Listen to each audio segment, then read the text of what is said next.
Okay guys, I learned from the Hobo Cyclist that you can use these old tires to fasten things to your bike. So I had some and I cut it into these small size pieces, and then I use it to fasten my model airplanes to the bike. And also this backpack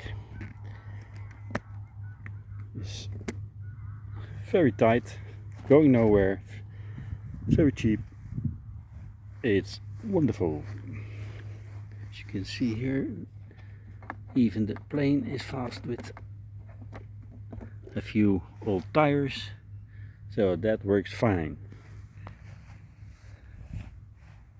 Now watch my bike.